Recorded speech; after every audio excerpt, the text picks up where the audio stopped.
One. Hey guys, good evening. And it's Sunday night, 6:30, and we're your new podcast, the VTT Book Club. I'm your host, Lynn, and my host is Kevin right here. Say hi, Kevin. I'm joined with Hey, Dave, everybody. Michelle, Rex, and James, and this is part of our book club. So this is our second meeting, guys, and we are reading The Asset Mindset. So The Asset Mindset, you can't really see with my background, is by Daniel Fielding. So our first meeting, Kevin, we talked about chapter 1 through 3, right?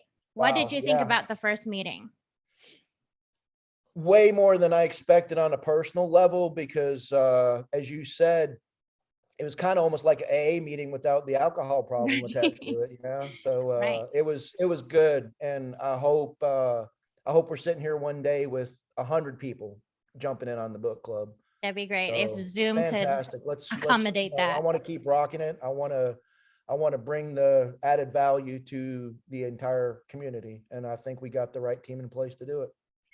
So we have been reading chapters 1 to 3, and we talked about a lot of good stuff, a lot of great self-development with this book. Do you guys have any input about, just to briefly go over chapter 1 to 3, what did you think about before we jump into chapters 4 through 6? If you don't mind, I'll take the lead in that Sure. because those first 3 chapters have definitely had an immediate impact on me. And I actually had made that note because Len told me and taught me I need to make notes for this, come prepared. And that was my question to everybody. How have you been using the tools? So for me,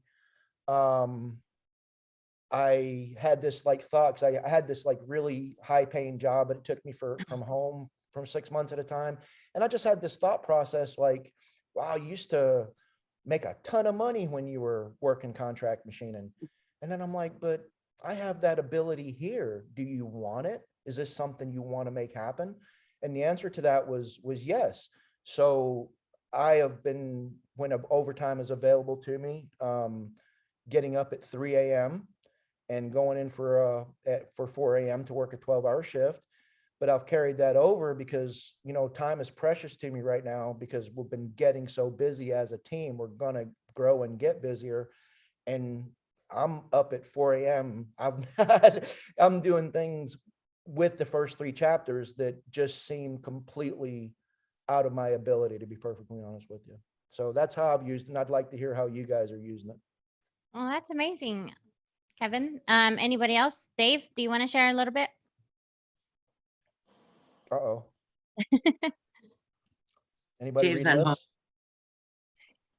Dave. Sorry about that, guys. There you go.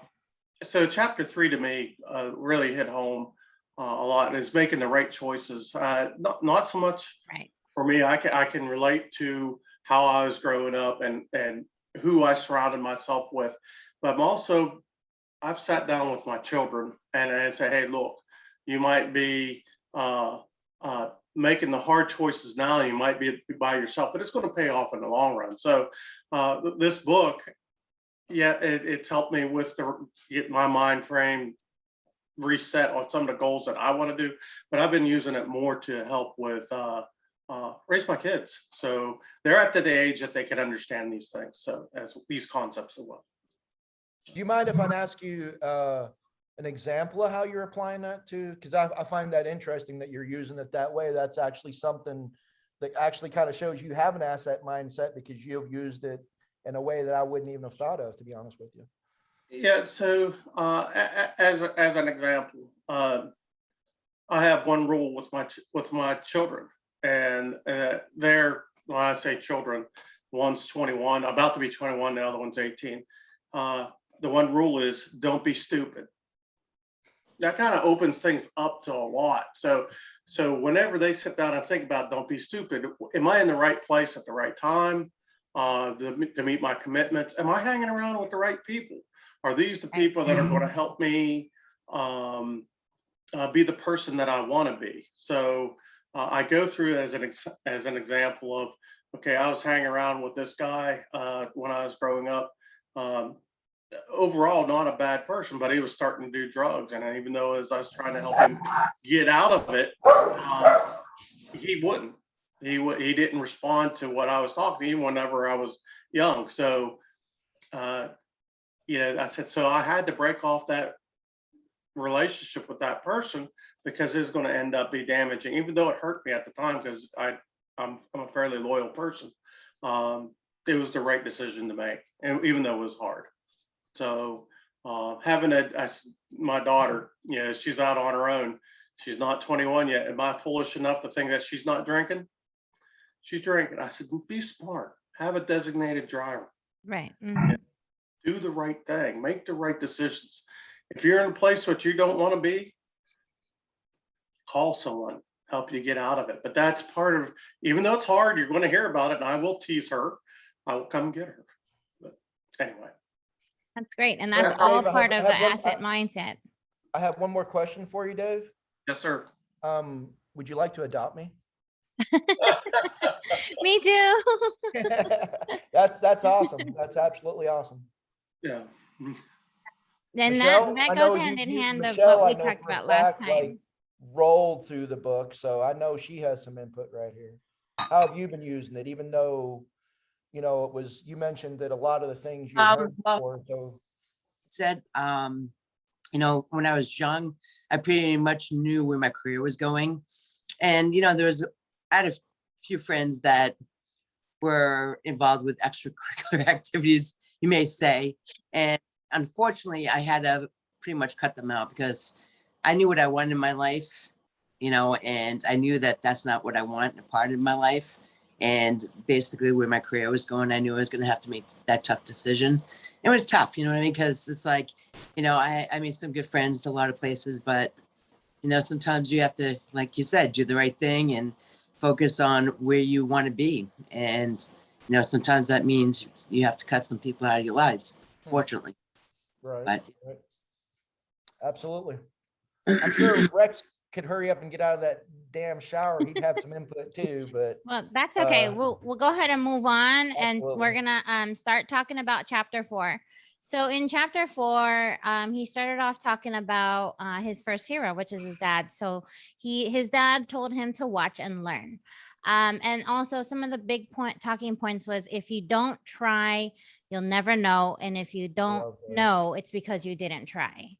Right? I highlighted that. That was awesome. And so for clarity, that was in Ryan Hendrickson's book, but Daniel, Right, that's right. Yes, and not to correct you, but just because that's actually my next book club selection if I get one, is that, because that book is And can you name that book again? Tip with the spear. That's right. Thank Yeah, you. Tip with the Spear. You said, thank you, Dad. But yeah, absolutely. And what I absorb history, military history, and what blew me away about Ryan's book was the fact that it's so much more. It's right hand in hand with Daniel Fielding's book, because I took so many lessons from that book, and I'm not even sure that's. I mean, obviously there was the obvious perseverance lesson, but it was, his story was my story, but we took different paths. His was the right, meaning the right way to do it. And mine, a lot of times in those same situations, was not the right path. And he made it really sound pretty simple that, why couldn't I have had the tip of the spear back in, 1982? Where was that book when I probably needed it the most? But anyway, let's continue with chapter 4. What you got for us, Juan? So he also proved that having a strong work ethic allows us to accomplish things that other people view as impossible. So he used the example of when he was young, he was trying to dig out the trunk, and he was just so determined to prove himself. Even when it rained, he just sucked it up and kept going. And so he had that the incentive and the goal to prove himself. And also $100 was on the line. So even with the feeling of defeat, he realized how far he had come and that it would be foolish to give up. Right, So right. work ethic is important in accomplishing goals. When we have a strong work ethic, we can accomplish things that other people view as impossible. So one of my questions is, was there a time in your life that you worked hard for something that was near impossible, but sheer determination and motivation kept you going? As always, I got something to say. that story really hit home with me, especially the tree part, because not that I have to take notes, I just want to keep it in order. Um, I didn't that I was one of those that I didn't realize that I had a mentor. I just thought I had a stepfather who I friggin' hated at the time because he made me work my ass off, on a He daily made you do basis. chores. It wasn't chores, it was Oh, okay. digging. His thing was, we were in Houston at a time when Houston was developing, so they'd be clearing all these lots of trees. My dad, in his Scottish wisdom, otherwise known as the cheapskate he was as a Scotsman, would get with the whoever was clearing the land. Hey, do you mind if I come in here and get a couple of these trees from you? Well, guess who was digging the tree? But the beauty of it is unknown, unbeknownst to me, he was instilling in me a work ethic that I consider to this day to be far superior to most of the people I encounter, even at the age of 55. So, and we talked last week about how, I was kind of, in my own opinion, pretty messed up, but that never spilled over into my work ethic, because that went without question. And I'll give you the reason the tree story made me laugh so hard is one of those lots that was cleared out, almost completely done, had this friggin', and I'm not exaggerating, 25-foot some type of fir tree. That was the tree my dad wanted to dig out, right? We only That had a is 1974 big Nova. tree. How are we getting that home? So it was exactly like Daniel was describing. It was, pushing and pulling. I mean, by then we'd killed enough trees to know how to do it right, as far as like getting the root ball. And we were getting frustrated because it was the biggest tree we ever took on. And he said, "Oh, okay, I'll bet $8. I'm going to get the car. Let's pull this thing out." So I was supposed to keep going with the pickaxe while he was gone. And I remember I was tired and I kind of leaned over just to rest for a minute. The friggin' tree it fell down right there and then. But the best part about it was right around Christmas time, and the root ball took up the majority of the trunk. And there we were. We didn't have far to drive, fortunately. There we were driving home with a root ball in the trunk of the 1974 Nova and 25-foot of tree hanging out the back. It was Christmas time. Can you imagine the looks we got going home? Right. But that was, and I have hundreds of stories. Did you take it home as a Christmas tree? No, ma'am. To this day, I could actually, Ah. and I might do that. I could actually go on Google Maps, go to our old house, and take a screenshot of that tree, because it is still there today. Wow. Saved it. See, I've done my part. That's I am a awesome. tree hugger at heart. So I would say, you had all that determination and motivation. For me, the author Daniel Fielding said that his motivation was because the guy thought that he couldn't do it. And for me, that is my motivation all the time. When somebody tells me I can't do something, guess what, motherfucker? I'm gonna do it. I'm gonna do it just to prove you wrong. And Right. so and sometimes, and I kind of thought in the book, I was like, well, maybe the dad's friend was maybe being a smart ass saying, oh, you can't do it, just so that the kid would do it. And then the adults didn't have to do work. Cause I do that with my kids sometimes, kind of like reverse psychology, like you can't do it. And then they turn around and then they do it.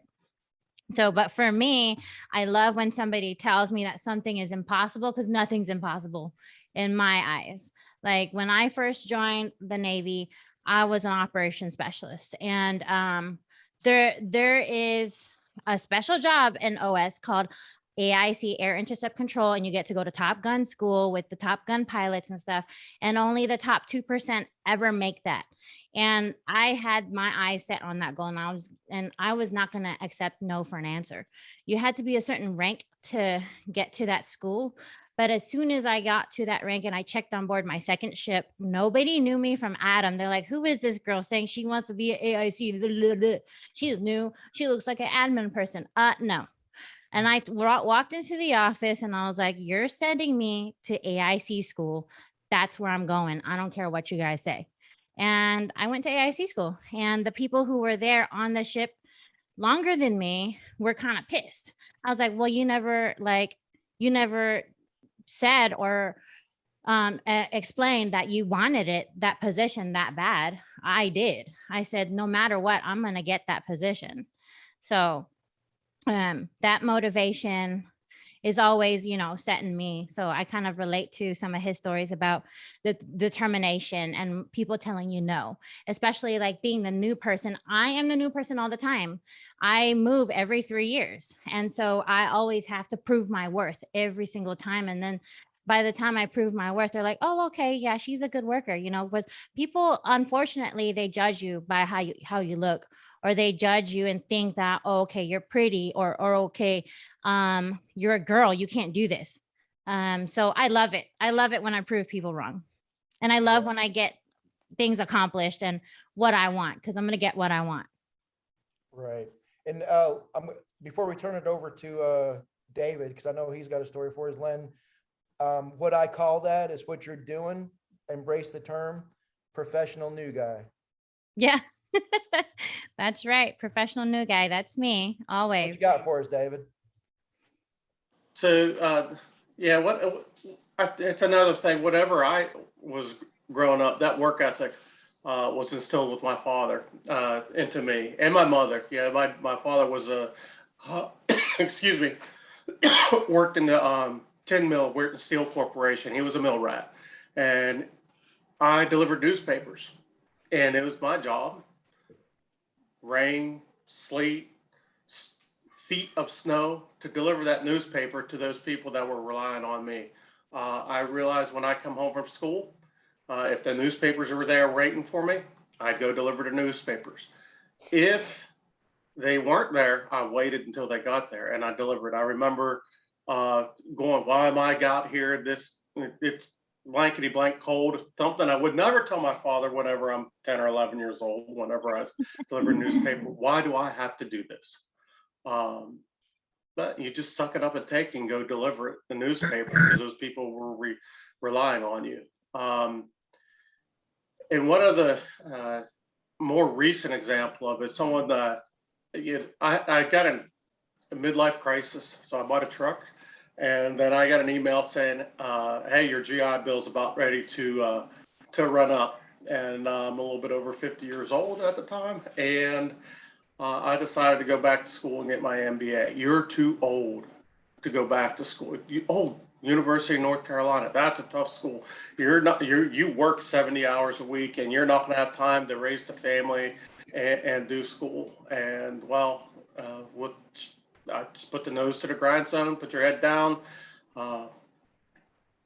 Lack of sleep, lots of coffee. Finish the goal. Good deal. Michelle, what you got for us? I got nothing. You work. That's not true, because I know from talking to you, you are working. I do have strong. You're a grinder. You're an absolute grinder. That's one thing I do have is really strong work ethics. I've been working the same job for 21 years, and I just retired from the Army for 22 years. Ooh, congratulations. Everybody at the same time. Thank you for your service. Thank you, Michelle. Thank you.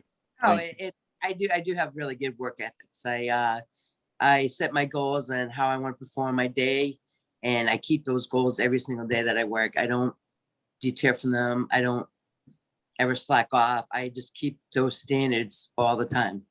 Nice. No matter what kind of mood I am in, whether it's bad, good, indifferent, the weather, it doesn't matter. I will keep those standards.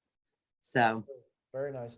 Rex Brown, I know for a fact you're one of the laziest people on the panel. So would you like to tell us how the asset mindset has improved your work ethic? Oh boy. And that was obviously facetious. Rex gives me hope for his generation. Rex never received. Don't get your hopes up. Rex Wait, never got applause. Rex is younger, right? You're Oh my in your God, 20s. he's like 20, what? 27. Yeah, Rex. Yeah. Rex. The reason Rex is the way he is because he never got applause for an 8th place trophy. And no, You seriously. didn't get your participation trophy. No. So actually, I'm not like trying to say I have like daddy issues or anything like that. No, I'm just, yeah. But like, like growing up, my dad, he never really let me do anything. I was always, he would say stand back and watch, but he never gave me the opportunity to actually do it. So you know, I really gained my work ethic. I hate to say it, from the Germans. I did a German apprenticeship in a machine shop for like 5.5 years. And those guys instilled, I mean, they would take a part that I worked on for a week hand filing, and they would say no good, and then they'd slam it with a hammer and like just bend it in half. I remember going to the bathroom, my hands from using that file for so many hours that were starting to bleed, and I'd go to the bathroom, and I remember crying one day in there, and I was like, I can't do this. And then I remember looking in the mirror, and I was like, dude, just keep doing it. Keep doing it. Like this, because everybody else was giving up. They were like, I can't make this part out of metal with this file, you know. And I just kept going. And then actually, I'm not trying to brag, but they were like, hey, can you slow down? You're making the other people feel uncomfortable. And when they told me that, I was like, shut the fuck up. You're just But doing you, yeah. right? Yeah. So I wish I did have a better, I wish I didn't learn all my work ethics from, Well, the job. But I mean, I don't know. I wish they were instilled in other ways, but and whatever. in chapter 4, he also says to believe in yourself, believe in the work you're doing, because that's the only way you make your goals happen. And so you and Michelle and Dave all touched on that. So focusing on what's important to you on that day. And I know Michelle talked about like things can go wrong sometimes during the day, and that's where acceptance comes in. So you accept that things can go wrong, but you accept it if it does go right, but you try all you can do to make it right, but sometimes the outcome's not going to be always, positive or what you expect. So being aware that you can't control things, sometimes it arises. So that's one of the big points on chapter 4 that Fielding was talking about. Good stuff. Well, Len, how did you guys feel about the Dragon Warrior Code? Because when I saw that towards the end of the chapter, when I saw that, I'm like, okay, here we go. This is when we get into the new agey crap. But I tell you what, the Dragon Warrior Code, Yeah. will probably be on my vision board by tomorrow morning. Well, the Dragon Warrior Code kind of reminds me of any code that we say, or like even a creed. Like, how we have the Sailor's Creed, or I'm sure you have the Army Creed or Green Beret Creed or code or whatnot. And what he said was statements like that give us a sense of identity, a sense of purpose, and it helps you focus to get through situations or in life or whatever it is that you're tasked to do. So definitely, I think that going by a code and reciting it often helps that embed in your mind. And that first sentence in it, I am what I am because I choose to be. That's you. That means you're taking responsibility for your action, and what you get out of something is what you're going to put into it. So that was all, and it is your choice. If you want to be a slug or a slacker, that is your choice. Right. If you want to be, a bazillionaire, that is your choice. Work for it. Right. You get what you give. Yep. Absolutely. Michelle, you were saying something? Yes, she was. Oh no, Dave pretty much was hitting the same quote I was quoting. So Sorry, Michelle. that's all right. Time, which was kind of funny, but So, because I know we need to move along, but the one other thing I'd like to say about chapter 4 is how he talked about the handling of disagreements, where like when they're on the mission, they're all like giving each other shit as military people do, and you really, it's not in a joking way in that context. I mean, you're just trying to emphasize you forgot to pack the pair of socks, but in a bigger scale. But what I got from that was that the way he explained when they came back to the compound, or base of operations, whatever they got to come back to as a safe place, not safe space. We don't have safe spaces as veterans. We don't need a safe space. But my stepson paid me probably one of the biggest compliments anybody's ever paid me when it comes to that. And he was young. He didn't pay it to me directly. He told his mom. And my thing is okay, in his case, let's say we're going to play disc golf or we're going hiking that day, right? And he did something as teenagers do, where, you know, I would have to rake him across the coals. I mean, I would let him know, Johnny, on the spot about what I did not approve of, what I thought was needed to do to take corrective action. But when that was over with, I'm like, okay, come on, let's go. We're going disc golf and we're going hiking.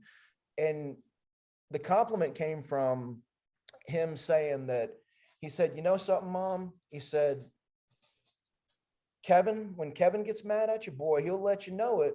But, you know, he didn't use these words, but then it's time to move on. He says, but, and I really like his dad, you know, we're different people. He says, but Dad, you don't really know if Dad's mad, but you know there's a reason why he hasn't talked to you for the last 3 days. So, you know, maybe that part, I didn't even realize I was being Daniel Fielding's version of an asset mindset, because I put my cards on the table and, hey, we're still in this together. Let's move on from this. So I Right. really related to that. Right. That's awesome. That goes to the point where he says, let go and accept, you know, accept that you can't control everything around you. So when you're aware of things you can't control, when something arises, don't fight it, just let it exist. Right. So there's a saying called que sera, sera, whatever will be, will be. So that Can you sing that, mindset. please? It doesn't sound the same unless you sing it. Que sera, sera, whatever will Nice, be. nice. Everybody now. So, and I'm too young to know that. No. No, you're not. You're an immigrant. We know it all. Us immigrants, we're cultured. See, you have to give yourself credit for being more cultured than our American friends. That's true. Okay. So that's chapter 4. And so chapter 5, I really like chapter 5 because he starts off with saying, have the fuck it attitude. Win or lose, give it your all no matter what, and accept the outcome. So give 100%. So he was giving that example of fighting. He was in martial arts, and some big old dude who was like, yeah, I'm going to beat you guys up, blah, blah, blah, and was up. And then so he got picked to go fight against this guy, right? And so of course he was scared, but he didn't show it. Like it goes back to the first 3 chapters, fake it till you make it. So he faked it till he made it, but he gave his all and said, fuck it. If I win, I win. If I lose, at least I gave my 100%. Right. And so in order to win, you got to show up. You got to show up and you just got to do it. Michelle, I bet you got something to add about that. See, I was right. Let's hear what you got. Now, why do I have something to add to that? I have nothing to add to Well, that. because I know you're messing with me, but because that's exactly kind of speaks to, because I was actually impressed by what you said, because you've mastered something that I haven't, is that if I'm having a shitty day, Mhm. it's still gonna affect my presence at work. So that's what I'm speaking to, is that, you know, that fucking attitude, we're gonna do this. Because I just know that by having a crappy day on top of something bad happening, it's just going to make things worse. And if you just change that attitude and you change things around, it actually eventually will get better. And you might even get even better with that attitude. You know what I mean? So take the crappy situation, doesn't matter what it is. If you just that mind frame, you don't dwell on it, it's basically giving it more energy by doing so. You know, if you hold on to that feeling. So it's not just changing. And Absolutely. Dave, what you got for us, man? So it's kind of going along with what Michelle said about the energy. You might be given a task that you don't want to do. But what I told my guys, we were given some really crap missions when we were in Iraq. I said, all right, we got a crap mission coming up. You've got the next 5 minutes to moan and bitch about it. And then after that, it's over. And we focus all of our energy in doing what we have to do and to be successful in the mission, because mainly our lives depended on it at times. So I think it put everything that you have into the fight.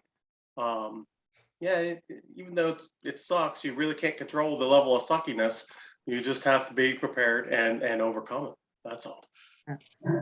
That's Copy true. that. Be prepared is one of like the huge things, because he says, don't be surprised by the results if you do not get you don't get there in time, or you don't do what it takes to get there. So he did hours of training, exercise, studying, shooting, and practice, which leads to victory. So being prepared is a huge deal. It's a huge step, because if you're not prepared, then it could be a catastrophe, especially in your Absolutely. situation, Dave.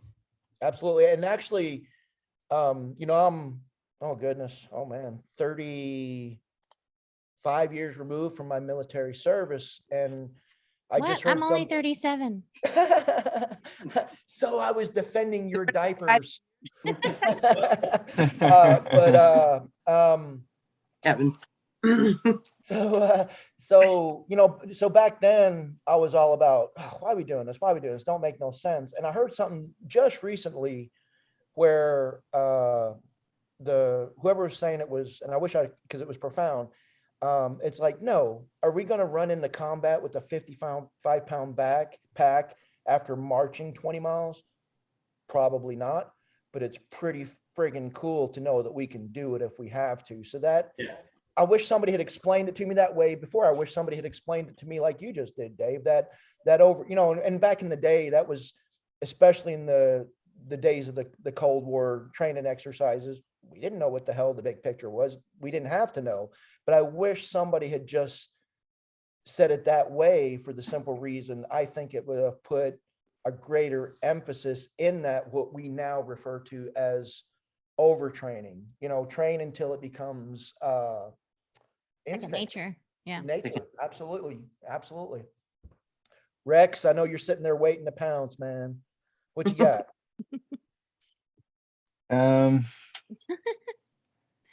Yeah, so the biggest thing for me, me and my friends, we do this stuff. I've already talked about it, the rope walking stuff, where we walk between mountains. And a common I thing think is that's we'll have referred to as slacklining. I'm kind of a professional in this. I think you should use the correct I terminology. I am a quote unquote professional highliner that makes no money from doing it. Just all but- adrenaline. It's just all for fun and yeah, yes. craziness. So we'll go into Linville Gorge sometimes, and it's like a 10-mile hike in, and then we have to rappel down the side of a mountain and then rig this anchor and then pull, these lines from various points to get our line across. It can take like 3 days to set one up sometimes. But like a lot of times we'll get rained on and stuff, and like we'll just be all out there it's like raining super hard, and we're just all sitting there just smiling. And we say embrace the suck. Another thing is too is like I've talked about before, when I break off like a sewer line, I'm about to do that tomorrow. So I'm like, when I get that poo poo water on me, I'm just gonna be like, oh, that's money, baby. That's money. That's the smell of money. I just figure out ways to divert. I would say I've really recently gotten good at being able to take a negative thought and I just like, like if my leg hurts, I think, what about a person that has no legs that can hurt? I mean, I know it's very Yeah. simple to do something like that, but it helps me be more grateful. No, that's a great way to think about that. But I do have a question about your walking. Do you guys actually walk out there when it's raining, or no? Yeah, we'll What? yeah. So we'll go out at night and put headlamps on. Mm-hmm. We'll get like 2 people on it and do stuff. We'll do like rope swings where but the coolest thing about it is, it's like people say, "Oh, you're an adrenaline junkie," blah blah blah. But like it's like a fighter. Like you have that adrenaline, but like that's what's like when you can almost see someone when they go from that point of being able to do it, and then they get to the point where it's like almost second nature, and they're smiling, they're laughing with you, you're making jokes and stuff. So being able to suppress that, I think that's a pretty cool thing. And I think that's helped me in life, because if I can suppress the fear of me dying and just knowing in my abilities, then it's really made me realize, I'm like, what can I do? Right. I mean, That's besides awesome. join the military because I have diabetes. Don't But you worry, got to in your believe in lifetime. Hey, yourself. And trust me, in your lifetime, there's probably going to be a conflict big enough to where this country even needs diabetics. So you're in. Oh, yeah. Well, I hope not, but I mean, I'll be there. I'll be there. Well, you've done it so much that you know exactly what to do. And I'm sure if like a situation ever arises or occurs that, you know what to do in emergency situations or how to handle certain things so that you don't die. So you've actually like Mhm. taken that time to train yourself on that. So that's Yeah, definitely a and win for sure. we actually have ran drills where we'll take like a bag and like a like a 80-pound bag that we fill up with rocks. We'll throw it out on the line and we'll say, all right, we got 5 minutes to get that person. We'll just like sling it out there as far as we can. We're like, we got 5 minutes to get them back to the cliff edge. So we'll build like pulley systems and stuff and like pull them back in, and it's a lot of fun. All right. If you're watching this, we don't encourage tightrope walking. So if you're not Yeah. experienced like Rex. There's a great YouTube channel called How Not to Highline. There's also a show called 10,000 Ways to Die. I'm pretty sure that's one of them. Hey, and also if you got Discovery Plus, there's a whole show right now. It's called like, I don't know, like Life on the Line or something, but I don't know. But that's a show about the work walking, highlining, whatever. the one thing I'd like to say about what Rex does is when I got started with Veteran Trash Talk, we were like thinking, how can we, what kind of, because obviously there's going to come a time, as I absolutely believe, that Veteran Trash Talk is going to become the modern day VFW, the American Legion. We're going to have physical locations. That's my goal. That's already on my vision board, because that is the end game. Like, what is my goal in this? I want to have a place where trash talkers can show up and meet each other in person, fellowship in person, become teams in person. And to that end, I think what Rex does, because we want to provide, things that veterans can do. We want to just Right. provide resources, but part of that's having pretty cool, fun stuff to do. And I totally see Rex Brown teaching veterans how to get out there and slackline. Will they get up on the rope? Probably not. But just think what getting out there and, because it's No, so I've seen a 70-year-old walk a slack line. I mean, like, you can walk a slack line if you're old. You might not be able to high line. I mean, unless you're Kevin Travers and that's the only way you can be old and still high But line. the point is like that whole, and that speaks to what Daniel, everything. That's what's crazy is we can have a conversation about anything, and I'm sure Daniel in his own way is teaching us, but the last part of chapter 4 was really profound. We show up in life by getting educated, attacking it, and giving it 100% of our effort to win. Mhm. I mean, Correct. it's profound, but it's pretty friggin' simple too. And that's what I love about this book. It's actually one of the first, and I've not been big in self-help because they always seem so unattainable. You're setting lofty goals. Let's start with small goals. The way he breaks it down, every person who can read these words and sentences can apply it to their lives. And that's absolutely what I love about this book. I have a testimony real quick. My Preach. Go for everybody. it. Yeah, well, all right. So, like, I'm not calling myself an alcoholic, but I drink every. I mean, yeah. My I name's mean, Rex look, and I'm an alcoholic. Hey, Hi, my name's Rex. Rex. Hey, everybody. Yeah. So, I mean, with COVID and stuff, I was laid off. I was at home. I was working on my house. I started. Wasn't really a big drinker, but then I started drinking, getting into bourbons. I was getting at $900 a week too, so it was life was good, right? And then, Here, we were all so drinking during COVID. yeah, I know. So it like ramped up for me, and it like got to a point where, like, I'm drinking like sometimes half a fifth of whiskey, just in like a 4-hour period, and I feel normal. And I'm like, and that started, like, once I started Googling like how do you know if you're an alcoholic? I was like, you're probably an alcoholic.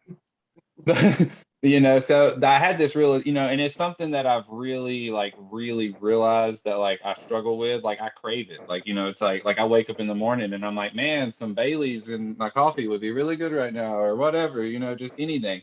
So I can say that this book like has made me, it's like I'm not gonna say it saved my life or nothing crazy like that, but I'm gonna say that by reading this book and realizing all this potential and this energy that I'm losing, um, like, I've went 3 days without drinking this week, and it's like Wow, I that's haven't done great. that. I haven't done that in 2 years. So like, I'm, Outstanding. No, and it's like that's it's not, awesome. but It it's not is. even like, it's not like me and my wife drank like the other night, and it was like, you know, even though she was cracking one, I was like, it makes me want to crack one, and I'm Right. like, Mm-hmm. but even though I was consciously, cracking that first beer, I was still like, I asked myself, could I go without this? And it's like, I don't even give myself time to make an excuse now. I don't make up, oh, my back hurts, oh, I worked really hard today. No, because like if I really cared for my body, I wouldn't be coming home and drinking. I would be figuring out a healthy meal to eat, maybe drink some Right. kombucha, take some vitamins, turmeric, take a, Epsom salt bath. Like there's all these things, and that is time that I'm just wasting if I'm drinking, and just, that's it. This I'm not gonna say, like I said, I'm not gonna say this book saved my life or You can like say cure that. cure, You You can say can. cure that, change, not, absolutely. because like addiction runs really hard in my family and stuff, and while like Kevin will tell you, I work hard, but damn, I play harder. Right. So look, So Rex Brown, let me just interject here real quick. As you know, and as we discussed last week, I grew up with, well, they're still alcoholics. They're just recovered alcoholics. Rex Brown, you're not an alcoholic, but it's great that you have okay. that introspection at your age. And once again, I may say this every podcast we do, and I don't say it lightly. As soon as I got to know you, my thought was, I want to be Rex Brown when I grow up. So you're leaps and bounds ahead of where you potentially should be at your age. So you're not an alcoholic. Put that aside, but Well, if no, what you're doing is getting your but priorities there straight. was there was a path. This construction path, this handyman path. You look at all these people that do painting. Mm-hmm. They all drink, they all smoke. The best sheetrocker is gonna be having a cigarette hanging out of his mouth while he's floating that sheetrock. I mean, Yep. that's That's just how true. it is. But like, I'm down to break that stereotype. Like, I want to show up. I don't want to be the guy coming in your home to work on your house who you feel might steal your medication. Who, I want to be able to present the best self. That way I can sell myself and my good work to the people that actually want to pay for good work. Right. So, this is just all the, asset Well, mindset, baby. Rex and Kevin, Rex, you did. that brings us to chapter 6, where you take ownership of your problem and you take ownership of the situation. So the quicker that you own the problem, the quicker you can solve it, or the quicker you can figure something out, right? Is that what you were going to say, Dave? Yes, that Absolutely. is Thank y'all exactly love right. that. I said he identified the problem, took ownership of it, educated himself to make sure he understood what it was, and is solving it. So that's awesome. Good job, Rex. That's great. Yeah. Yeah. Thank you for Thank sharing you. that, That's a buddy. great lesson. Absolutely. Absolutely. Michelle, you're awfully quiet. You're definitely not this quiet in the community. And I'm better. I mean, It's her first meeting. Leave her oh alone. no, she's not shy. Trust me. Trust me. Trust me. She'll Trust me. chime in when she wants. I've already got her. I just want to. I was prepping her today for being prepared for when we're looking for the Michelle Gunpowder Sullivan. Apparently, is she's see, and that's that's the Ooh. I didn't that's know the asset mindset that Monica was talking about. She made the business cards. Michelle, without knowing it, half the battle with that personality page is, Len was coming up with a name. That's the first step. Yeah. Michelle's Celtic way ahead of Warrior, us. that's you. Oh, Michelle Yeah. made a personality page? Not yet, but I see Oh, that day okay. coming. I really do. I Talking really about- see that. Well, I don't know. And in chapter 6, he talks about he go September 11. It was everyone remembers where they were. Everybody were. will never forget. Mhm. Right? Everyone understands what happened that day, or doesn't understand. So he decided to join the army, and as a Green Beret, because he did all his research and he actually put through actions and went in for it. So he was in boot camp, and they were like, "Well, what do you want to be?" "Oh, I'm going to be a Green Beret." Yeah, right. Eat that night crawler. And so he picked it up and he ate it. And the instructor was like, "Well, you might just be crazy enough to be one, you know," because he was like, "Well, I really, really, really want to be a Green Beret." So he proved himself that way with that asset mindset. So it's kind of like, it kind of aligns with what you said about Monica doing her business cards, or Michelle gunslinger. Was it gunslinger? Gunpowder. Gunpowder. Right. Gunslinger. So yeah, so he definitely prepared himself and was willing to do what it takes to get to his goal. So what have been some crazy things that you have done to get your goal? Wow. You know? I'm gonna- Things. Who's up? Because that's I don't know gonna about- take me a second. You might have stumped me there, Len. Oh. Anyway, so if No. I mean, I adopted 2 kids, and I That's don't even know right. what my Mhm. I don't even know what my goal was, but it's It's to tough. help. Being a It- parent is not easy, you yeah, know, it's adoption, not. or even if they were your biological child, you're still a parent. Yeah, so Yeah. let me break that down. And something I can do right now, not those big lofty goals like having I don't see it as a big lofty goal because I want it. I got an asset mindset. It's going to happen. We will have VT chapters in every town, including the UK, because I've already got my UK. I've already got my UK chapter. Well, me and Leah are started. in Jacksonville, St. Augustine, so we can definitely start a chapter there, because Well, you Leah is do close it, by too. in the meantime, I'll get 2 English boys that like to give us Scotsman some shtick, and they just think they're as good as me. But there's no doubt in my mind that we are going to do great things. But in the simpler terms, what that chapter made me break down is, what are your goals right now? You know, because I don't want to get to a point where I have to say no. I mean, I know that day will come, but I want to be so overloaded with work that the answer is honestly no, because I just don't have any more capabilities. But right now, that answer would be no, because one of my weaknesses is organizational skills. You know, I'm not a person who's ever had to be organized. And I gotta love, I was talking to David Faceman VTT Trenton this afternoon, and I was saying that same thing to him, and I'm like, okay, Top, school me, you know, teach me how to be organized. His response was, it's called. I'm so sorry. I'm going to curse right now. His response was, it's called a calendar, and it's absolutely called a calendar. Excuse me. Somebody take That's that. okay. Tracy. A calendar. Yeah. So I think what he's trying to say is, like, you know, in order to get to these lofty goals that Kevin says, from what my background in my education, they call it SMART goals. So you have to set little tiny goals to get and achieve your big goal. Like, if this is my big goal, what are the small goals that I need? So first, get a fucking calendar, Kevin. Then That was what he second, said. write in that calendar about what you're gonna do. Are you going to run? Are you going to jog? Like, are you going to eat? Like, what's going on? You know, so you have this big goal, but you have to set small, specific, measurable, attainable, you know, goals. Are they reachable? Can you attain them? And they're it's not like it's you know, it's hard to get. You know, a big goal seems like it's hard to get, but if you do little tiny specific goals to get to that big goal, then it's not so bad. So I think that's what That's Kevin was trying to get to.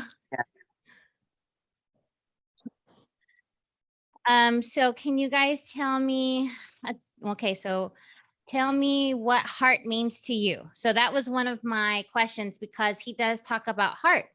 So there was a guy named Little Man, and he ended up becoming Delta Force because he had that mindset. No matter what anybody told him to do, they kept picking on him, and he had that heart, and he kept going, and he persevered, and he pushed through the hard times to achieve anything.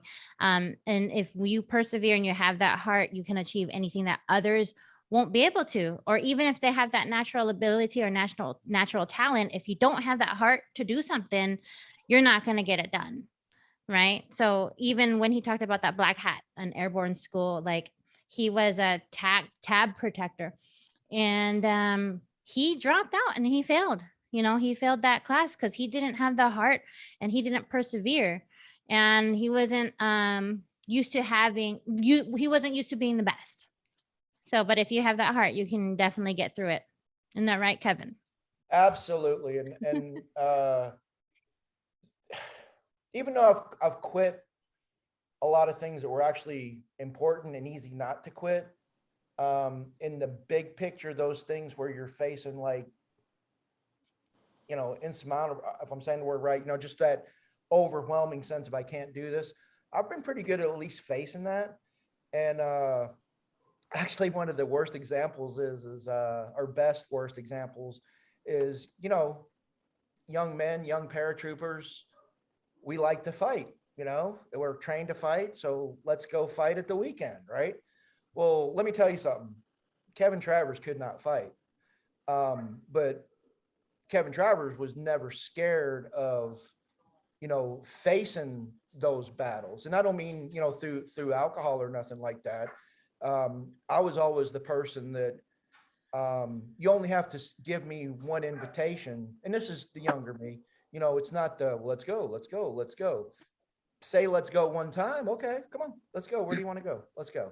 And the one thing that I always loved was here's this little, at that time, if you can believe it or not, 150-pound, little kid, basically, because I was 17 when I went in, who was willing to face up to giants like my good trash talker friend Joe Fields. Joe tells a great story about this was through alcohol, where like I was trying to go at like a CQ sergeant, and I was determined. And I mean, that's not the wrong way to apply that, but and it's just the big picture, no fear. Jumping out of planes, no fear.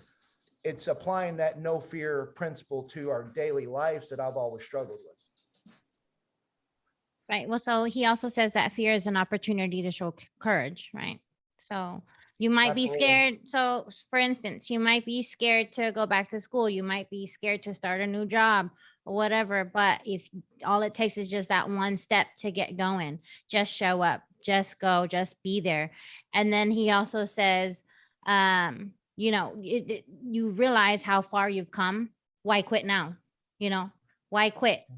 You've gotten there, you turned in your resume, or you turned in your credits to go to school, or you contacted the VA, whatever it is. Why turn back? Why quit now? You've Right. already done the first step. Keep going. Right. So just show up and keep on going. The strongest people who never quit, with that never quit attitude, and keep that mindset and make it through. So, and that's with Absolutely. anything in life. It could be scheduling, it could be PTSD, it could be, VA, it could be school, it could be work. I have a basic training story to tell. Um, Okay. so when I was in basic training at Fort Leonard, I was on my 4th week of basic training, and we were doing a hand-to-hand combat, and my partner flipped me over, and I landed on the ground. My head went one direction and my shoulder went the other, and I wound up tearing all my ligaments in my shoulder, and I was on my 4th week. So I finished the Oh my course. gosh. I finished the course, and they asked us to do push-ups. And at that point, I was cranking out some serious push-ups. So I went to drop, and I couldn't even do one push-up. I was in so much pain. So obviously I had to go and report myself. And then I wound up going to the doctors, and then they're like, oh yeah, you tore your ligaments. So I'm like, oh great. So they were going to send me home so I could heal. And then I would have to recycle back, come back, fly back. And I asked the drill sergeant, I'm like, is there another alternative solution. He goes, what do you mean? I go, well, I'm not leaving this space until I leave. And at the time we were in dress greens. I'm like, I'm not leaving the space until I go back in my dress greens. So can I just stay That's here right. and heal here and then go back to training? So he's like, yeah. He says, all right, I'll go to holdovers.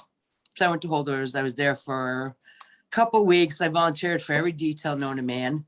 And unfortunately, the crowd I was around wasn't very motivational. They were all like soldiers that were trying to get out, didn't want to be in the military. So, I was starting to feel myself like lose that like momentum. So I'm like, if I can do just 10 push-ups, I'm going to go to the doctor. So I finally got my 10 push-ups. I ran to the doctor's office. I'm like, I need to get cleared to go back to training. I said, I can do just like, are you sure it's a little bit early? I'm like, no, I can do 10 push-ups. I'm good to go.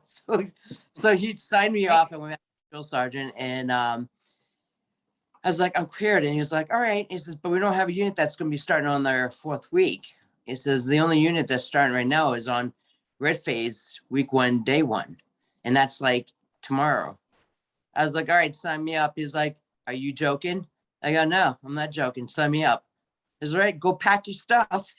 So I showed up Dang. day 1, red phase, week 1, again at this. Mhm.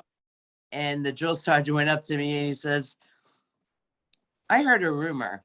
Is it true that you volunteered to come to my company on day 1, week 1, red phase? And you're already on your 4th week? I said, who told you that? Apparently my drill sergeant that I was with dined me out. And I said, it might be true.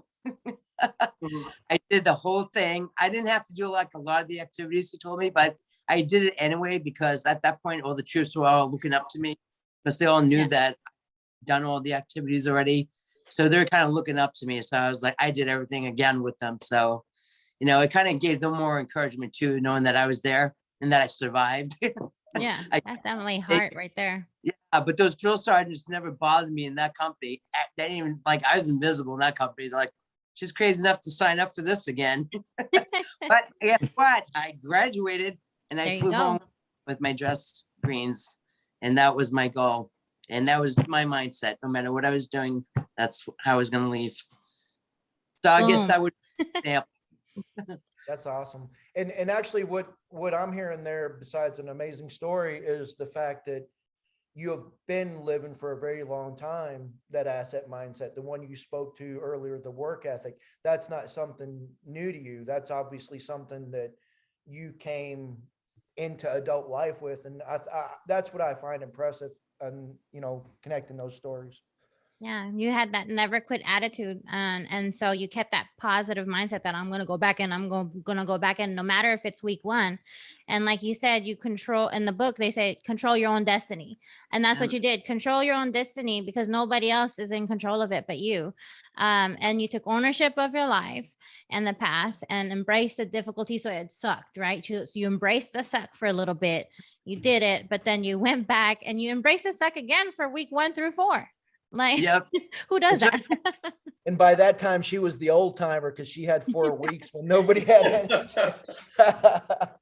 Yeah, because That- most that's people on they the just want to same- get through it. Like, no, I don't want to Yeah, start yeah, all yeah. over. So I do have I But do have one that that would mindset, be though, I was just so determined. You know what I mean? Right. I didn't care about the second part. I didn't care what I was going to go through again. I just wanted to get there and I wanted to get in the game. You know what I mean? So, Right. so I can actually picture Michelle week 5. Everybody's looked up to her week 1 through 4. Michelle, what are we doing this week? I got no fucking clue. It's all new to me.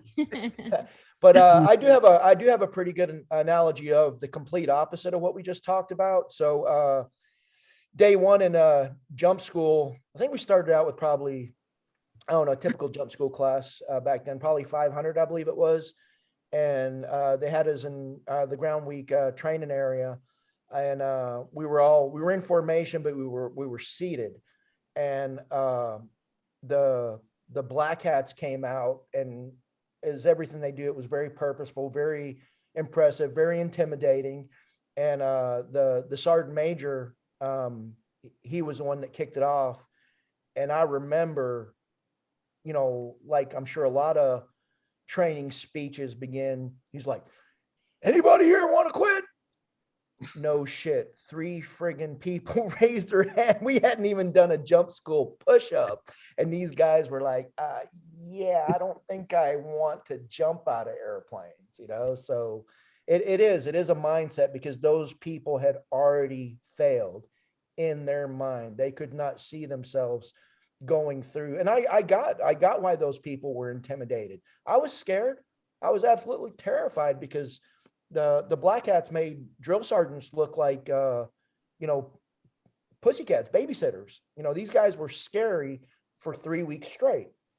So that speaks to, if you go into any given new situation that might improve your life, you're gonna go into it with fear. We all feel fear. We all have to deal with fear. But again, and I think I spoke to this last week when we were talking about how, I related about Daniel's first jump. I got that.